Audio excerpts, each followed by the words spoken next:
Diyos ko, 300 billion pesos po pala ang pwede pong masingil na penalty dito po sa mga diskaya sa kanilang mga bid rigging na scheme para makakuha ng proyekto sa gobyerno. 214 flood control projects. Kaya pa lang yan. At yan ay hindi na natin isasabit sa PCC, pero isasabit din natin yan sa ICI.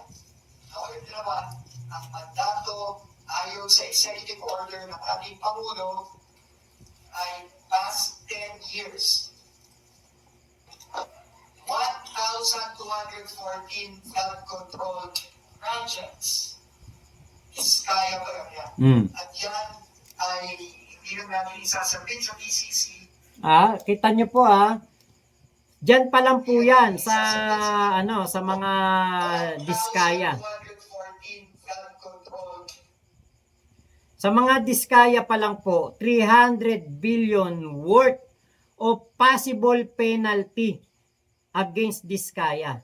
Nasa 1,200 projects from 2016 to 2025. Kasi nga po, umamin naman sila, di ba, na sila ay nagbibiding-bidingan. Biding-bidingan na kunwari sila ay nakikipag-bidding pero ang ginagawa nila, binabayaran yung mga opisyal para sila po ang makakuha ng proyekto. At nagbabayad sila doon sa proponent, nagbabayad sila sa mga kongresista at sa mga, baka pati na rin sa mga senador. Baka pati na rin sa senador, nagbabayad sila para po sila makakuha ng proyekto at kumita. Kaya lahat ng kayamanan na na-acquire ng mga diskaya simula 2016, lahat po yan ay galing sa nakaw. Lahat po yan ay galing sa illegal na pakikipag-bidding na kunwari may bidding pero ang totoo, binabayaran nila ang mga opisyal para po makapagnakaw. Kaya yung mga proyekto substandard. Kunwari yung 100 million na proyekto, 30% kay senator o 30% kay congressman. O di 30 million yun. Alam nga naman gagawa sila ng proyekto, 70 million, wala silang tutubuin. Wala silang maitatabi. So ang gagawin nila, lalabnawan nila ang halo ng semento, ninipisan ng bakal, gagawing ampawan tambak, yung sheet pile sa halip na 12 meters, 3 meters na lang ibabaon. Sa halip na makapal na semento, mga 7-inch na semento, ang gagawin, 2-inch na lang.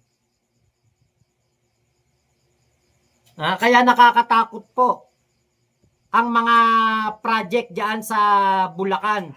Basta gawan diskaya, nakakatakot po mga proyekto. Bakit? Kasi posible po na kung matuloy o mangyari yung tinatawag na the big one, yung malakas na lindol na pwedeng mangyari sa Luzon. Diyan sa active fault sa Luzon. Naku po. Diyan sa Marikina Valley Fault. Pag nangyari po yan at tumama po yan doon sa mga proyekto ng mga diskaya na substandard, posible po na marami ang magbuwis ng buhay. Kasi nga lahat ng kanilang proyekto, substandard. Kasi yung halagang 100 milyon na proyekto, titipirin nila. Diba? Kaya po talagang yan pong mga diskaya na yan. Abay kung pwede lang 1 trilyon ang gawing penalty dyan sa mga demonyo na yan. Pati yung kanilang kasabwat na mga DPWH, kasabwat na politiko. Kung pwede lang isilya elektrika. Ibalik ang death penalty dito sa ating bansa para sa mga ganyang krimen. Dahil ang paglapastangan sa budget ng bayan ay paglapastangan po sa mga Pilipino. Hard-earned money natin yan. Gumigising tayong lahat sa umaga, makikipagsapalaran sa pagpasok sa trabaho. Pipila sa mahabang pila ng mga jeep, bus. Pag minamalas-malas ka pa, may baha, may bagyo, mababasa ka pa ng ulan. Pag uwi, ganun pa rin, kalbaryo pa rin, makikipag-gitgitan ka, makikipagsiksikan ka, makikipagagawan ka ng upuan sa bus para lang makauwi. Minalas-malas ka pa, maabutan ka ng bagyo.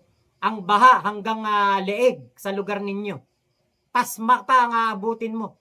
Tatrangkasuhin ka pa. Pag hindi ka pa nakapasok, bukod sa ikaw ay absent, meron ka pang multa sa pinapasukan mo. Sasabihin pa ng employer mo, hanggang leeg lang naman ang bahay, hindi ka nakapasok.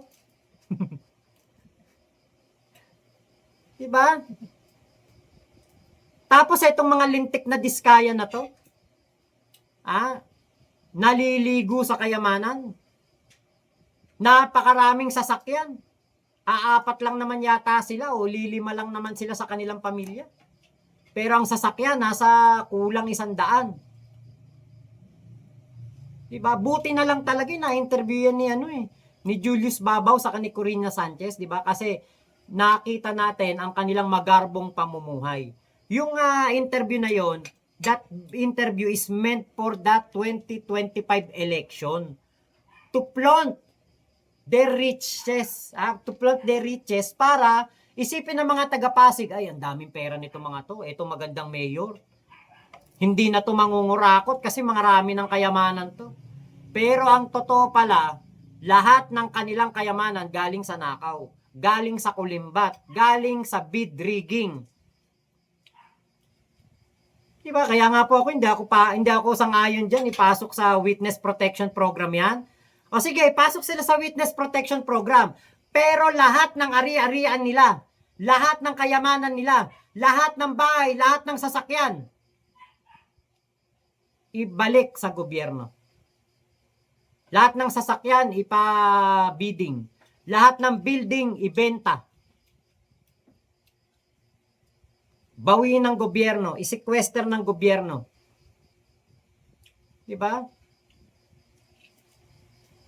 Si Marcoleta lang naman yung may ayaw niyan kasi baka nga naman na yung kayamanan ng mga diskaya baka hindi siya maambunan. Baka hindi siya magkaroon ng parte. Baka yung kanilang napag-usapan, nalagay, para ipagtanggol ng mga diskaya hindi magkatotoo. Diba? Ayan Okay, Preda Empero, hindi pala. Ito, Rhea Castillo, hello po. Ayan, from Florence, Italy. Sana makulong na po lahat ng mga magnanakaw dyan sa gobyerno. Ate Virgie, mga walang konsensya. Kita mo si Sara Diskaya, pag ganyan-ganyan pa. Gandahan nyo, meme nyo sa akin pag ganun-ganun pa. Ayun pag ganyan-ganyan pa si Sara Diskaya. Pag ganyan-ganyan pa, kala mo K-pop ang impacta. Diba? Hindi naman siya cute. Pag ganun-ganun pa. Ano ka, BTS? Blackpink ka ba? Pag ganyan-ganyan ka pa, Sara Diskaya. Ay, nako. Kaya dapat dyan, bukod sa ibabalik ang kanilang mga kayamanan, isisequester ng gobyerno, bulukin sa bilibid. Yan ang mga dapat na binabartolina. Yan ang mga dapat na kinukulong. Kung tayo binabahan ng hanggang leeg, yung kulungan nila dapat hanggang leeg din. Diba? Yan ang magandang kulungan ng mga diskaya, lubog din sa baha. Para maranasan nila yung mga ginawa nilang katarantaduhan sa mga Pilipino. Tony Collado, tama ka. Mac, dapat isauli lahat ng ninakaw nila, mga diskaya. Ate Lynn ng Israel, hello po. Kamusta po kayo dyan sa Israel? Ate Lynn, Blackthorn, mula nang ginaya yan ni Bitoy, pag nakikita ko yung si Sara Diskaya, si Bitoy na ang naisip ko. Oo nga, si Shala Dismaya. Nakita ko, kakapanood ko lang kanina biglang nag-British accent. Ate Virgie Badjola, may naghihirap, nagagawang magnakaw dahil sa kahirapan. Yan naman mayaman na, walang kabusugan sa pagnanakaw ng pera ng taong bayan. Totoo po yan. Rambo 357, ang mga diskaya ang dapat parusahan kagaya sa nangyari sa Nepal. Oo. Kaya alam nyo kung mangyari sa mga diskaya nangyari sa Nepal, hindi ako manghihinayang Hindi ko masisisi yung mga gagawa niyan sa kanila. Dapat ipakulong na sila lahat-lahat. Dapat yung kanilang kulungan kapag may bagyo, kapag may malakas na ulan, binabaha hanggang leeg. Yun ang maganda ng kulungan ng mga diskaya saka ng mga politiko. Bitayin niyang mga diskaya. Sabi ni Timmy Bautista, Angie Yamamoto, garapalan talaga ang pangungulimbat nila. Totoo po yan. Kuya Michael Pangan, magsama 3 itlog na si Batorni, Bongo, at Digong sa rehas. Oo nga, nakita natin yan, napanood natin yan. Di ba? Minsan daw po merong doon kila Ate Lino. Ingat po kayo diyan sa Israel. Di ba talagang napakawalang ya kasi nitong mga diskaya. Kaya kung nangyari sa kanila yung nangyari sa mga politiko sa Nepal, hindi ko masisisi taong bayan sa galit sa kanila.